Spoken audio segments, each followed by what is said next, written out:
Alright, on today's double feature, we have two Harbor Breeze Marco Island ceiling fans, both of which are from 1996, 3-speed electrically reversible fans.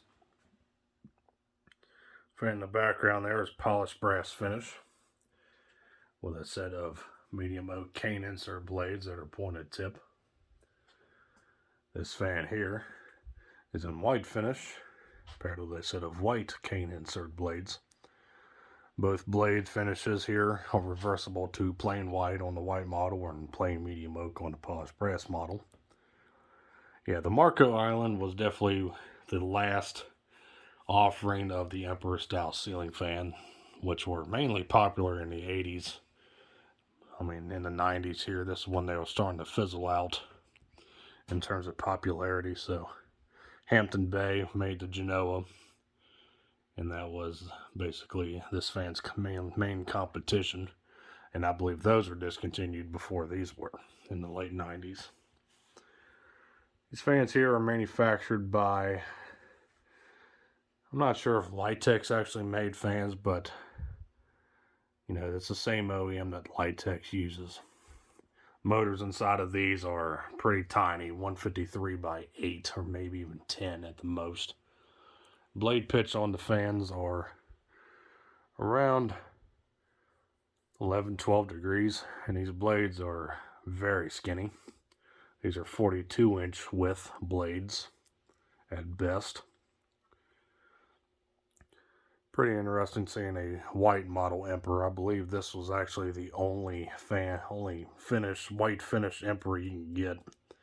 In the early 80s, you had polished brass, antique brass, copper, and even chrome, but never white until the Marco Island came to be. So you probably noticed that this fan here is mounted on a down rod, and this fan here is a hugger mount. And that is because these things were kind of unique in that they were convertible. So if we come on top of the wide one here, basically on top you can see the holes where it will mount straight to a junction box. The motor brace is mounted on studs, which you can see right there and over there as well, basically like a standard hugger fan would. But you screw that down rod yoke right onto the steel right there and attach your down rod that way. This canopy here has holes where you can actually also bolt it straight on top of the motor to be a standard flush mount fan as well if you wanted to. But I don't think they intended you to do that. They either had you do the hugger mount like that, where it's straight up to the ceiling, or down rod mount. This fan here is in the hugger mount form, and you can see where the box is mounted straight onto the top plate of the motor. And I do have the down rod parts for this one as well. Both of these fans are in pretty much brand new condition. And I do have the original box for this one. But this one here, I just have the styrofoam. The box is long gone. But I actually have a second one of these, still factory sealed. So I'll show you what the box looks like for the polished brass model after I get done with the demonstration here. And I'll show you what the other down rod parts for this fan looks like as well. So we'll go ahead and start with this fan. Show you the light.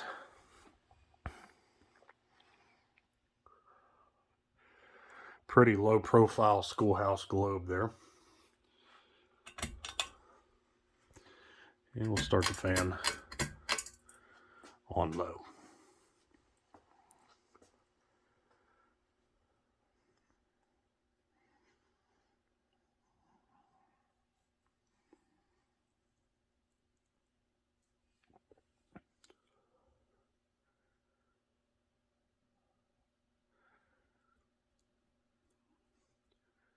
Now, one thing that surprises me about these fans is how quiet they are. I figured these would buzz like no one's business. But to my surprise, this thing is, it has a slight hum to it like most spinner motor fans do. But other than that, it's quiet. It's very surprising. You know, these fans' build quality is certainly not the best.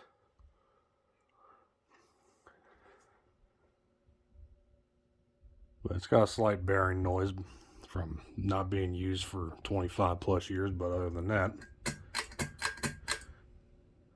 it's not terrible. Medium.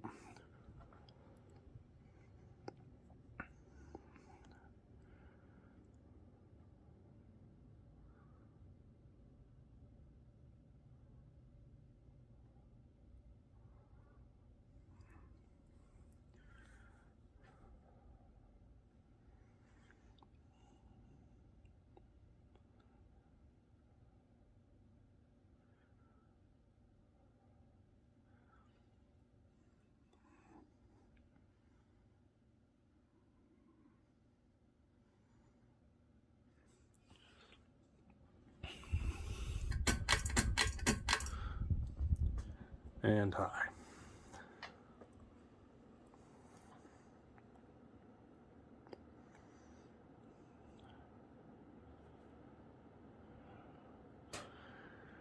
As you would expect with the pretty small motor this fan has, is that it's not the fastest fan in the world. Probably cruising at around 180 at the most. It's got a slight wobble to it, whatever. But airflow wise, not totally terrible. I mean, there's definitely room for improvement, but not terrible for what it is. I'm sure these are one of the lower end Harbor Breeze fans offered in the 90s. But it still does its job all right. You know, and what really surprised me just how quiet these are. All right, we'll go ahead and start this one up.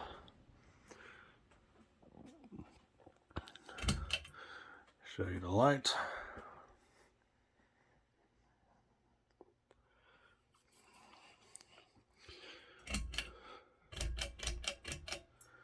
And start this one up on low.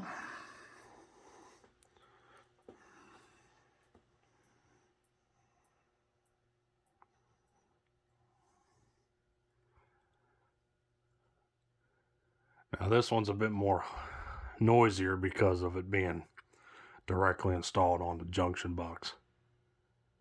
But still, not as loud as I would expect it to be.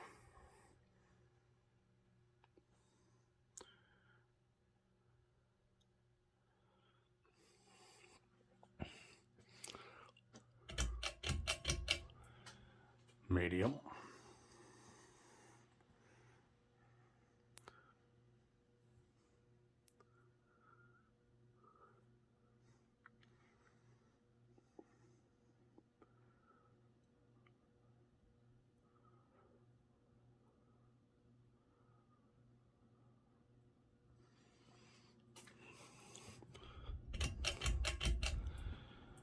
And high.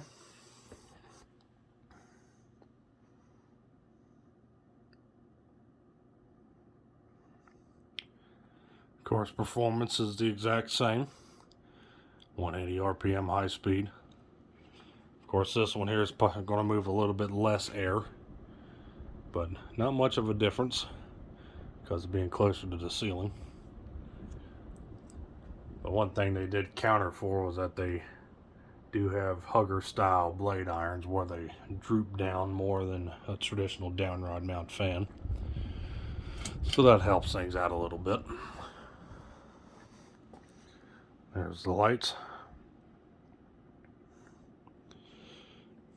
And we'll go ahead and of course do our side by side.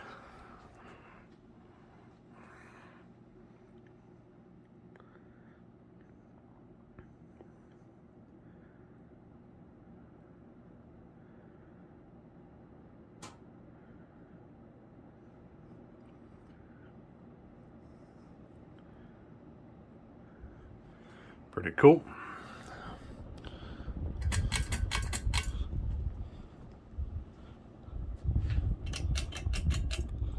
Alright, we'll go ahead and show you the boxes.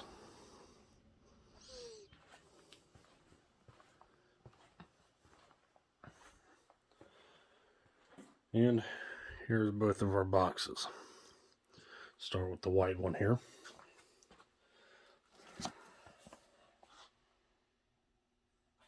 There's down rod and flush mount there.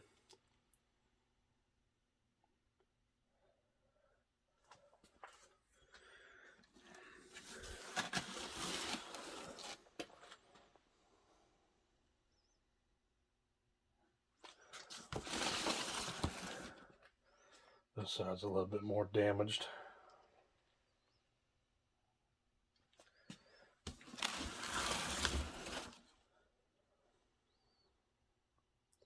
Nothing too much to see there.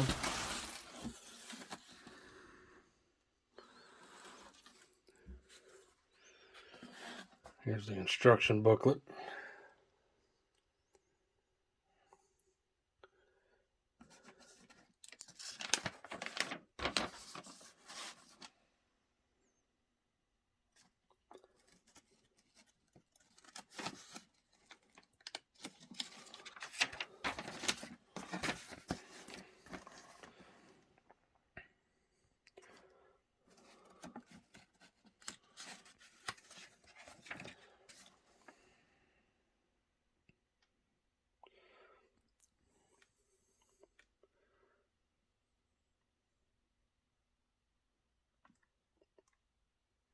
Flush mount, down rod mount, which isn't totally accurate there because they don't show the canopy for whatever reason.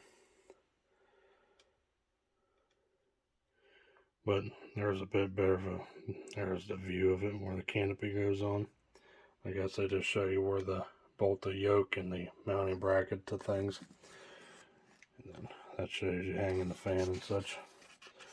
Blade attachment. Light kit installation, which is already done for you. It's integrated.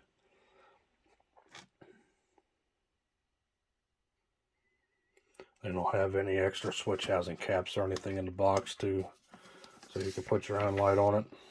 But I guess you had to buy that separately. Troubleshooting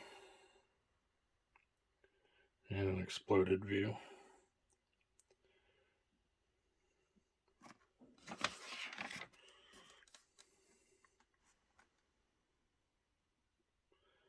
Warranty information with something taped off there. I guess they had to make a change on the fly.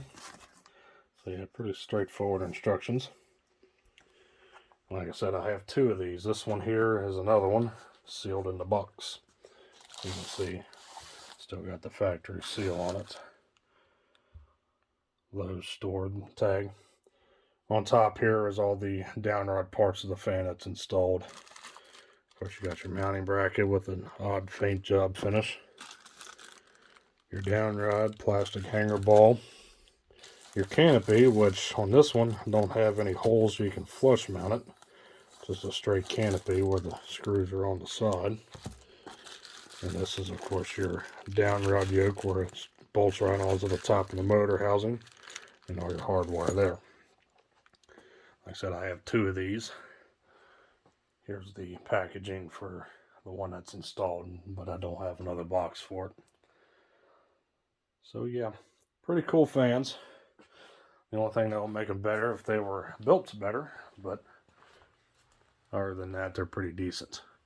And before I go, this fan here is going to be for sale at the upcoming Fanimation trip. So if you're interested, it will be available for sale. This one here, like I said, is the one that is in the packaging, but it does not have the original box. And it does come with all the downrod hardware that you need to downrod mount it. But it does not have the instruction booklet or the box. Just want to reiterate that. The other one that's in the box is going to a buddy of mine. So that's already spoken for, and the white model I'm keeping for my personal collection. So, thank you for watching. Hope you enjoyed the video on these two 52-inch Harbor Breeze Marco Island ceiling fans. Both are from 1996. Stay cool, take care, peace.